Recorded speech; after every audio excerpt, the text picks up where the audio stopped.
बलात्कार केला, त्यांनी अन्याय केला, ती जेलमध्ये गेली, त्यांना जामीन होतो. आपण केला तर आपल्याला होणार नाही का? आपल्याला पण होईल ना. मग काळ आणि वेळ याची वाट बघू नका साहेब. अगदी तळमळतीनं पोट तिडकीनं सांगतोय. आमच्या व्याघ्रा एवढ्या उन्हात तारा पडून माता माऊली सांगते, या माता माऊलीचे उपकार माना.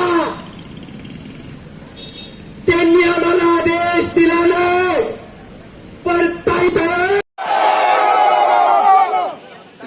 अरे पालकमंत्र्यांच्या नावानं, अरे पालकमंत्र्यांच्या नावानं,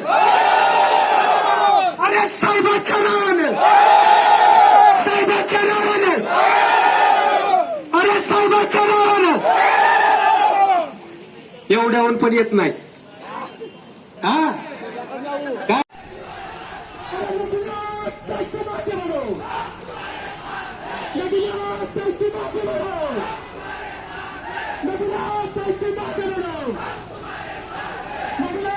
महामानवांनी बलिदान दिलं त्या सर्वच महामानवांना वंदन करते.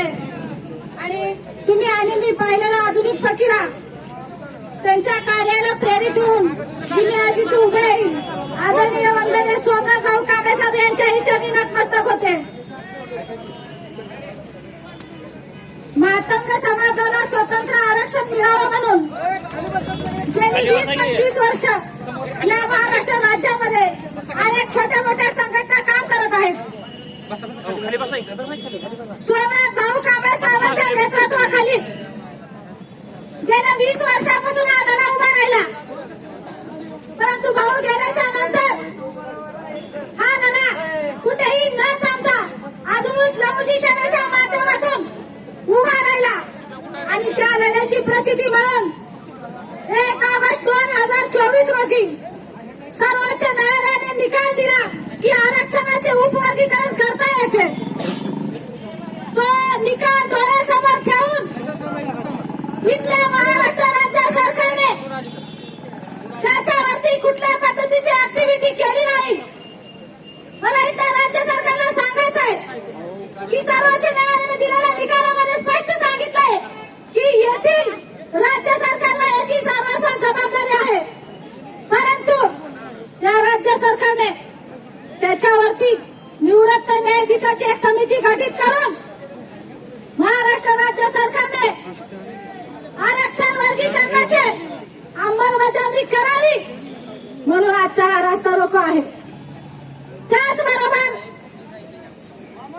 भोसा गावातील अविनाश भाऊ खंडागळे या युवकाने 1 ऑगस्ट 2024 रोजी सर्वोच्च न्यायालयाने दिलेला निकाल त्याची या राज्य सरकारने गेली 25 दिवस कुठल्याही पद्धतीची त्याच्यावरती अंमलबजावणी केली नसल्यामुळे त्या युवकाच्या भावना अनावर झाल्या आणि त्याने रेल्वे खाली आत्महत्या करून आपल्या प्राणाचे बलिदान दिले. त्या अविनाश भाऊ खंडागळेच्या कुटुंबाला मला मुख्यमंत्री एकनाथ शिंदे साहेबांना सांगायचं आहे की त्या कुटुंबाला तुमच्या सहाय्यता निधीमधून 10 लाख रुपये मंजूर करून देण्यात यावे व त्याच्याच कुटुंबातील एका व्यक्तीला शासकीय सेवेमध्ये समाविष्ट करून घेण्यात यावे. ही माझ्या प्रामुख्याने त्याच्यामध्ये मागणी आहे. त्याचबरोबर कानेगाव या गावामध्ये 7 वर्षाच्या माझ्या बालकावरती एका बाळखाऊने अत्याचार केला. त्या बाळखाऊला त्याची केस फास्ट ट्रॅक कोर्टामध्ये चालवून त्याला फाशीची शिक्षा देण्यात यावी ही माझी त्याच्यामध्ये तिसरी मागणी आहे.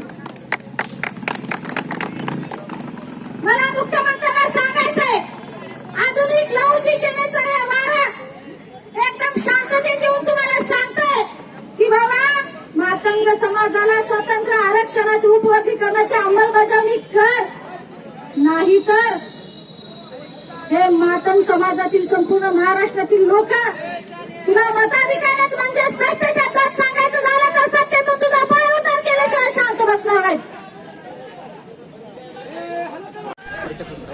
आज इथल्या पोलीस प्रशासनाला मला सांगायचंय तुम्ही तुमचा अनमोल वेळ देऊन जे काही सहकार्य केलंय त्याबद्दल मी आधुनिक लघुशिक्षणाच्या वतीने तुमचे मनापासून आभार व्यक्त करते आणि इथेच थांबते. सर्वांना क्रांतिकारी सोमनाथ भाऊ. धन्यवाद.